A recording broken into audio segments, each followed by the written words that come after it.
This is Fothentic History.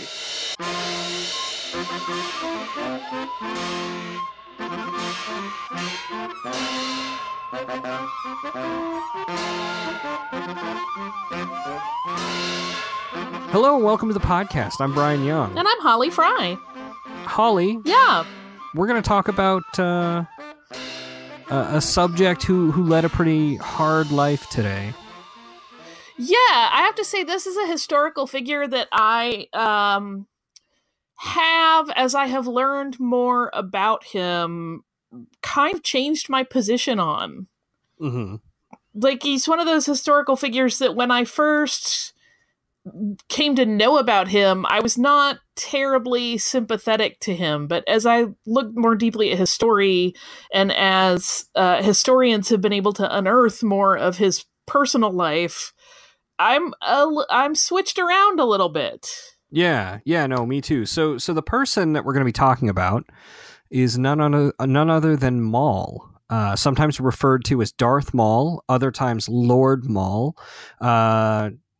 even for a bit Old Master, but eventually just Maul. He was a male Dathomiri Zabrak with red facial tattoos and pronounced horns on the top of his head. And he was born to Mother Talzin of Dathomir, who we did an entire episode about before. So Maul was a Night Brother, and he had two blood brothers, Savage and Feral. And all three were given their distinct facial tattoos before their first birthdays. Which, if you have ever had a tattoo, I know historically it's been done different ways, but that is a lot to put an infant through. Yeah. I wonder if they had, well, it doesn't seem like the Dathomiri would have like a hyper-technological way to do it, you know? Right, it doesn't seem like even if they had the technology to do it in a gentle way, that would be their choice.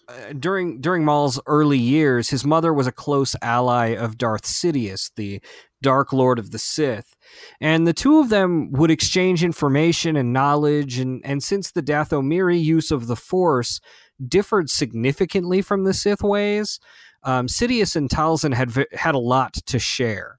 And Sidious promised to make Talzin his apprentice, but reneged on that when he discovered the amazing potential in her son. Sidious whisked young Maul away to train him as his Sith apprentice in secret, as the Sith were still thought to be extinct in the galaxy at this point. And there, Maul learned about the ways of the dark side of the Force and trained to be a skilled fighter, wielding his acrobatic prowess as deftly as he did his double-bladed red lightsaber. At one point during Maul's training, Sidious brought him to the subterranean Sith temple on the planet Malachor so that he could see the site of an ancient battle between the Jedi and the Sith. And all that remained of those Sith were their ashes, left over from the discharge of the temple's destructive superweapon. When Maul breathed in this ash, he reported having a vision of that conflict of his fellow Sith getting felled by the blades of the Jedi. And he felt this very viscerally, as though it was an attack on him personally. And this is part of what drove his hatred of the Jedi and what thrilled him about his master's grand plan to destroy the Jedi Order. This actually led to a lot of impatience on Maul's part. He wasn't keen on remaining a secret, and he really wanted to murder some Jedi.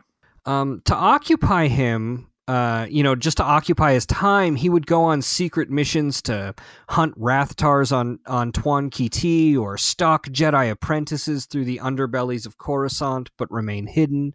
At one point, Sidious sent him on a mission to destroy pirates that had been marauding Sidious's allies in the Trade Federation and the Kellex system. This mission to Kellex actually created the circumstances that led to Maul's first Jedi kill.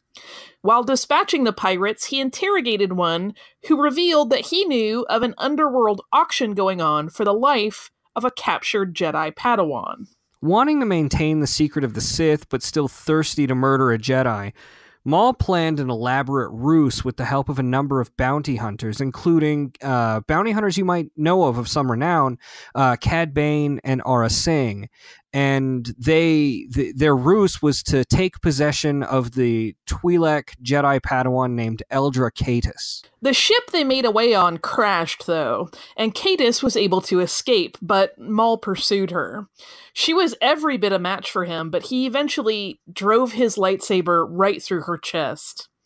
This death did nothing to slake his thirst for murdering Jedi, though, and he was decidedly pleased by the next assignment that was given to him by his master, as it would reveal the Sith to the galaxy and begin the long road to their revenge. Maul was dispatched by his master in the Naboo Crisis, which is a topic we've covered in a 2-part episode back in September of 2016. So if you want a more detailed view of that crisis, you can find it there. But the short version is that Sidious had arranged a blockade of that planet to curry favor to create a situation where he can ascend to the chancellorship of the Republic. But in the middle of that conflict, Queen Amidala of the Naboo, along with her 2 Jedi protectors, Qui-Gon Jinn and Obi-Wan Kenobi, escaped from the Trade Federation blockade of the planet. And as the Trade Federation were unable to track the ship that they escaped on, Maul was tasked with finding them. Using the bait of a connection trace, Maul tracked them to the remote planet of Tatooine. And since his master had placed no restrictions on secrecy, Maul was finally able to bare his teeth to the galaxy, as it were. In order to capture the Queen, he first had to go through her Jedi protectors. He first encountered Jedi Master Qui-Gon Jinn on the outskirts of the city of Mos Espa. They engaged in a lightsaber duel, but Maul and Jinn fought to a brief standstill, and then the Jedi Master actually retreated to his ship and took off immediately, leaving Maul to track them to the next stage of their journey. This group, including the Queen, made it to Coruscant, but Maul's master diverted him to Naboo, where he would take part in the battle, helping oversee it on the side of the Trade Federation. Glossing over the battle, because again, we've actually done a whole 2 episodes dedicated just to that. What we need to know for today's purposes is that Darth Maul faced off against Qui-Gon Jinn once more, as well as Jinn's Padawan learner, Obi-Wan Kenobi. Maul did his best to separate the 2 as he led them deeper and deeper into the power generator core of the Naboo capital of Theed. And the battle was going on around all over the palace. Queen Amidala had snuck into the palace to take captive of the Trade Federation leaders. The Gungans and the droid armies of the Trade Federation were doing battle, both in the city and in the outskirts of town, in the fields. It was just a huge battle, so this was just a very small part of it. But Maul, in the midst of this battle, was able to kill Qui-Gon Jinn, and then he set his attention to Obi-Wan Kenobi. But Kenobi ended up getting the upper hand despite losing the high ground and his lightsaber. It was at this point that Kenobi cut Maul in half, just below the waist, and then dropped him down the generator shaft. For many years, this is where everyone thought Maul's story had ended. But knowing where he ended up later, we can make a few suppositions about his plight. We know that he had to make it off of Naboo, and since he found himself on the trash planet of Lotho Minor, it makes sense to think that either he made it to a trash container, either under his own steam, or that the cleanup crew managed to get the remains of his body there. Yeah, I mean, it could be just as simple as he ended up in a trash receptacle, and with no one being aware of what was going on, he ended up being transported. But from there, he made it to Lotho Minor. How did he survive? Well, that's a different question. And again, we can speculate, but the best answer that we have, and that's kind of gone through the rumor mill, although we haven't been able to verify it, is that his power in the dark side of the Force and his pure hatred of the Jedi actually kept him alive, when realistically, he had no reason to be able to survive. Maul remained on Lothal Minor for many years in exile. His lair was deep inside the planet, and a madness overtook him. And over the years, with the technological junk that had just been discarded on the planet that was everywhere, he was able to cobble together spider-like legs on which to walk. His horns grew uncontrollably, and he survived by the heat of this hate alone. It was in this state that he remained until his brother, Savage, sought him out. After Maul's disappearance, Darth Sidious took a new apprentice, Count Dooku of Serrano, a discontent Jedi and political leader who led the Confederacy of Independent Systems. For a time, Dooku had used the services of Asajj Ventress, a Night Witch of Dathomir, as an assassin.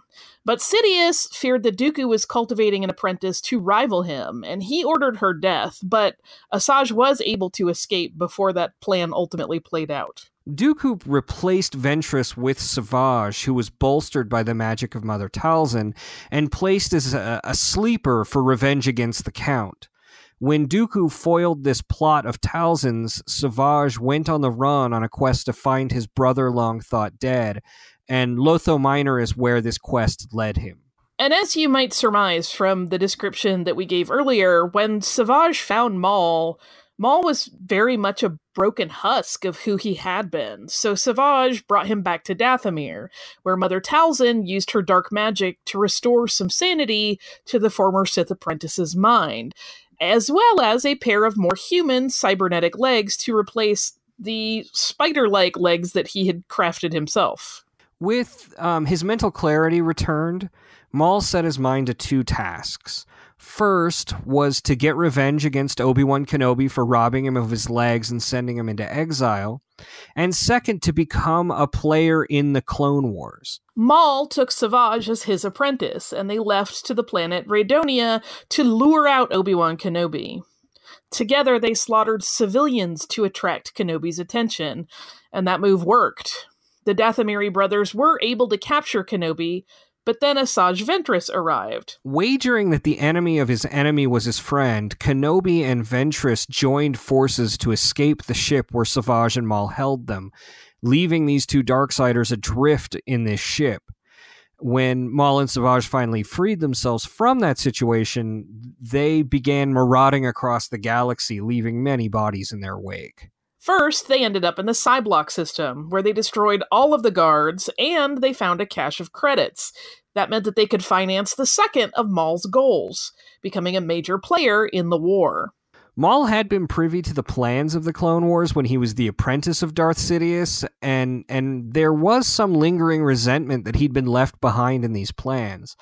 So taking the lessons learned from his master, Maul knew that he had to field an army to play in that Clone Wars sandbox. And to that end, he set out to create what would become known as the Shadow Collective. The first place Maul went to begin raising his army was to Florum, where he offered to hire away much of Hondo Anaka's crew. Anaka was an infamous Weequay pirate who played every side of the Clone Wars as long as there was some profit for him in it. But this whole attempt was foiled quickly by Jedi Council members Obi-Wan Kenobi and Adi Gallia when they arrived. These two had an intense lightsaber duel with Maul and Savage, which actually ended the life of Adi Gallia. You can listen more about her on our episodes about the Jedi Council as well.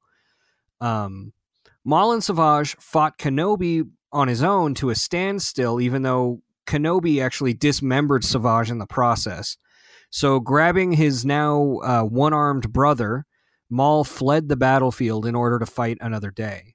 They boarded a ship, but the Anaka gang pirates that they bribed turned on them, and they ended up destroying that ship. As far as the Jedi knew, the brothers were killed in the blast, but they had actually made it to an escape pod.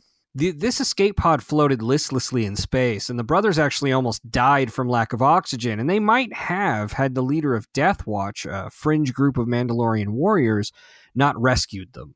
This fortuitous meeting was the beginning of the Shadow Collective. Pre Vizsla, who was the leader of Death Watch, and Maul used each other for mutual benefit. Both of them wanted power in the galaxy, and neither had any love for Jedi. They decided that their best move would be to conquer Mandalore, but they needed an army for that first. To that end, Maul, Savage, and Death Watch traveled to Mustafar, where Black Sun, the infamous criminal organization, was headquartered, and they requested to join that collective. If you're interested in more in Black Sun, we did do an episode on criminal organizations of the galaxy. When the leaders of Black Sun refused this request, Maul unleashed Savage upon them, and Savage killed all but one of them. And at that point, Black Sun just acquiesced to their demands. Not wanting to face a similar situation, the Pike Syndicate offered their support as well. With Death Watch and two of the major criminal empires in the galaxy under his control, Maul then set his sights to the Hutts, who were important players in the war because of their control of hyperspace routes, in addition to their deep-rooted criminal enterprises.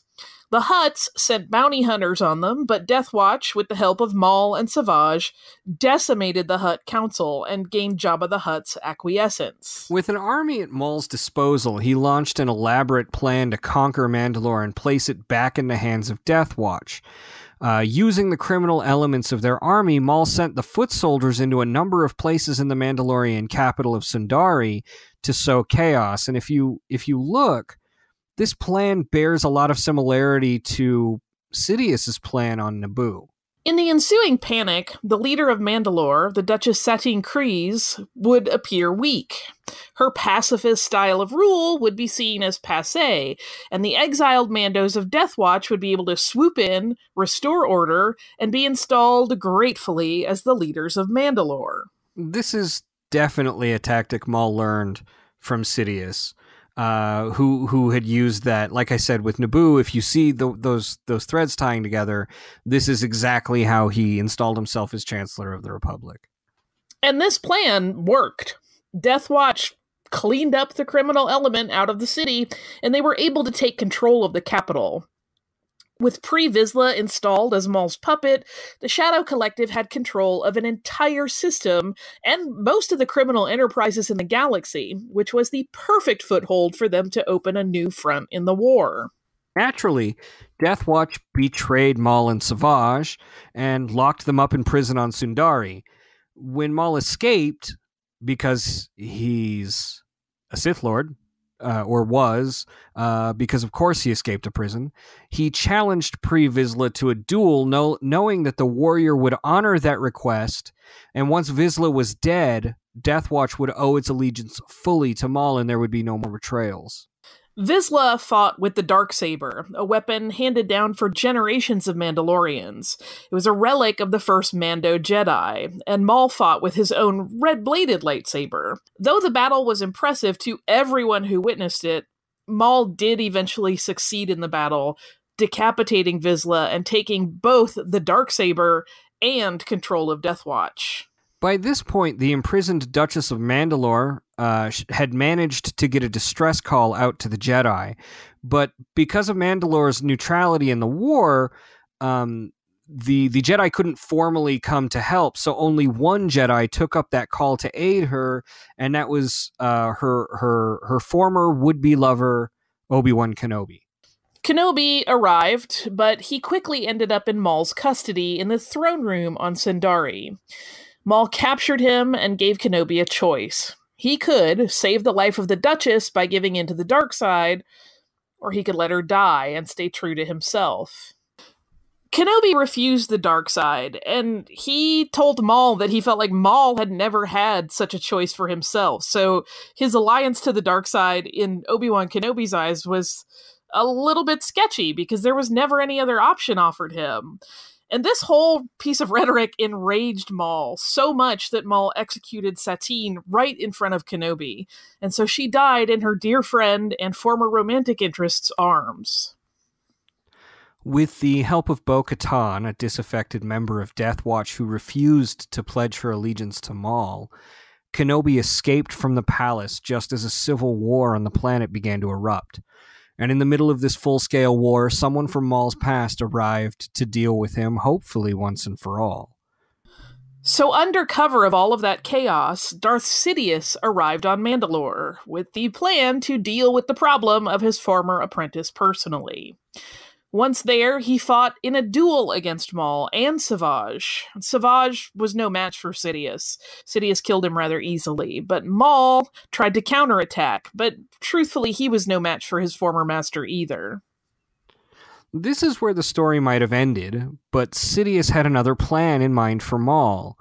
Instead of killing him, Sidious brought Maul to Stygian Prime, a planet in the Confederacy that was home to the Spire, a high-security prison in the mountains. There, Sidious and his new apprentice, Darth Tyrannus, who was the previously mentioned Count Dooku, tortured and interrogated Maul for information about the Shadow Collective.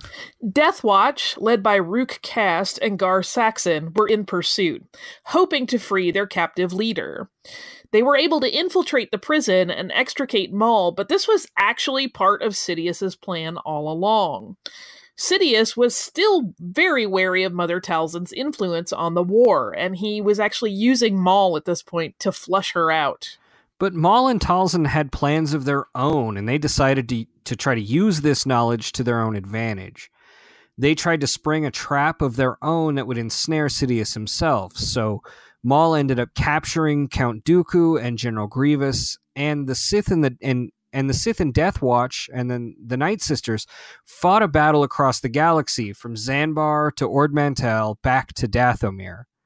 Tides turned for each side, but in the end, Mother Talzin was killed. Maul, however, escaped to fight another day. This is where the records get a little spotty. We know that Maul controlled Mandalore almost until the end of the Clone Wars. Former Jedi Ahsoka Tano, leading a Republic contingent led by Captain Rex, fought on Mandalore to disrupt Maul's rule. We know that Tano and Maul fought at this point, and that they had confined him with ray shields.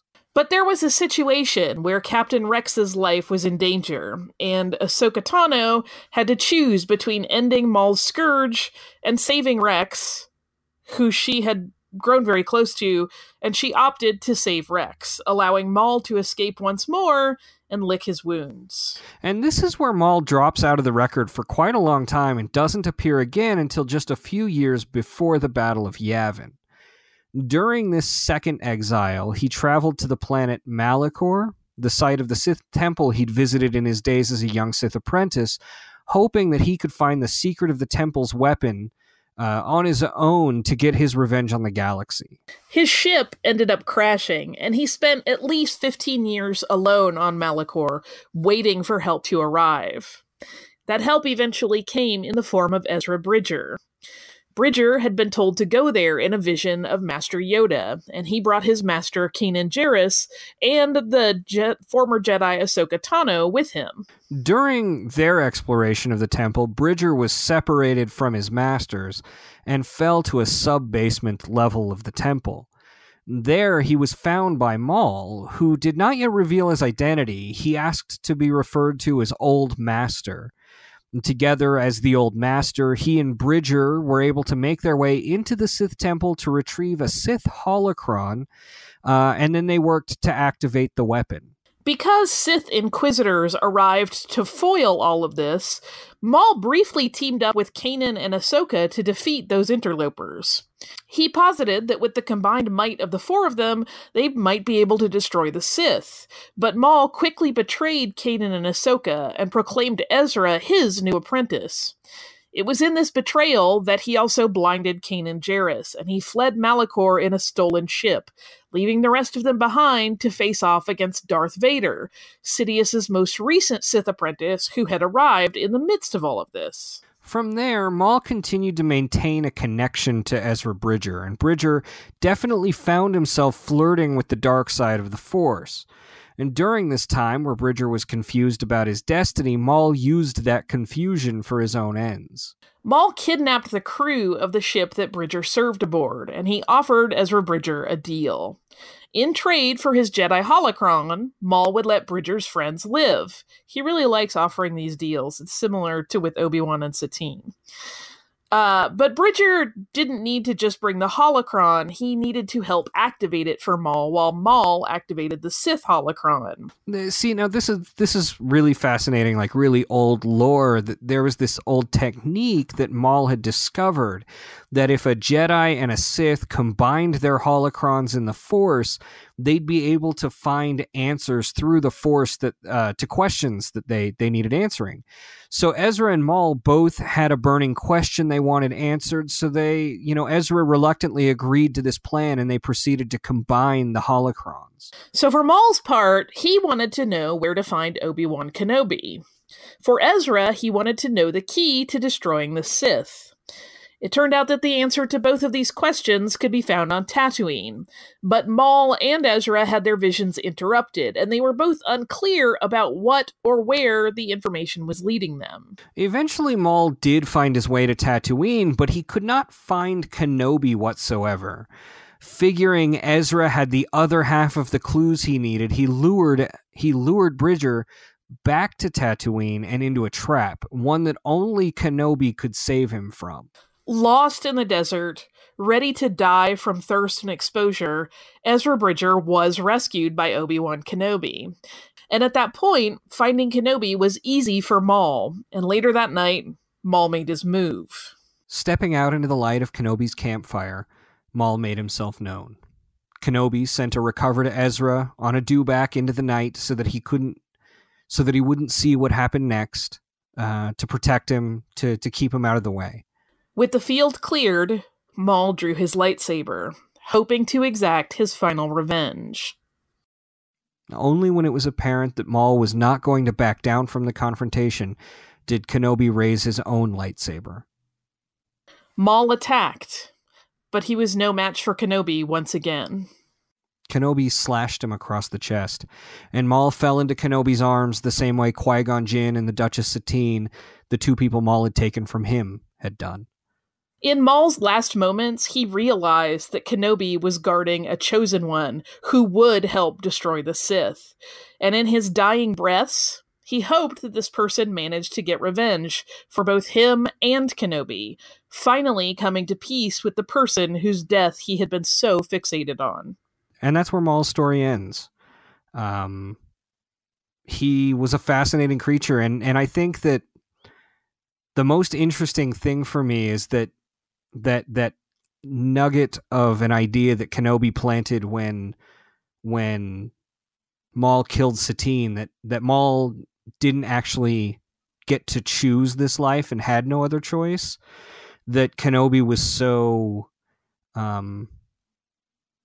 caring for him, or sympathetic, or empathetic, really. Like Kenobi didn't hate Maul for any of the things he'd done, even though he'd taken his master, even though he'd taken the Duchess from him. Well, and it's one of those interesting moments, right? Like, to play armchair psychiatry for a second, something like that, a revelation that maybe the path you have devoted your entire life to is one that you never really stop to think about in terms of having other options, completely will mess with your identity. So, like you said, I think that's a really important moment in Maul's development, where he probably looked at the world a lot differently from that point forward, and it certainly informed his decisions later on. Yeah, no, it's, I don't know, I think when you think about the fact that he'd been inculcated this from the time he was an infant and was super talented, it's really easy to empathize with him, and you wonder what his life might have been like had he been given a choice. Yeah, for sure. Who knows? That's the unbearable lightness of being, right? That you can only live one life and everything else is kind of a theoretical outline. Yeah. See how I made it about Milan Kundera there for a minute? So I don't have any mail this week, but Holly, we would like to hear from you. If you would like to send us mail, you can go to fauthentichistory.com and use our contact form to do that. And we'd love to hear from you, or like last time, you could send us a voicemail. Just record that on your phone and send it in. But Holly, where can people find you? I am on Twitter as Surliest Girl and on Instagram as SurlyGirly5. You can also find the podcasts I do for my actual job at missedinhistory.com and drawnpodcast.com.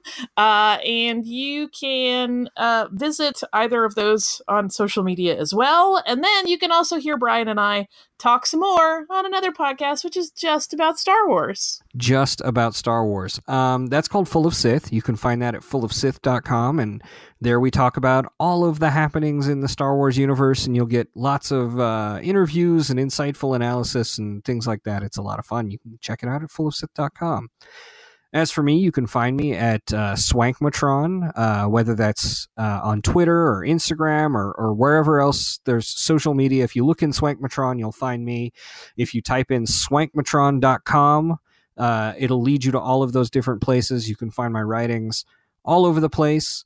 StarWars.com, How Stuff Works, Sci-Fi, /film, and, please do that. As far as Fothentic History, you can visit us at fothentichistory.com. Like I said, you can send us an email there. You can go through all of our back log. And if you like the show, don't hesitate to tweet us about it at Fothentics, or to message us about it on Facebook. We have a Facebook page, or leave a review wherever you listen to the show, or just, tell your friends about it. So, Holly, is there anything else? Nope, you covered all the bases. Okay, well then, until next time.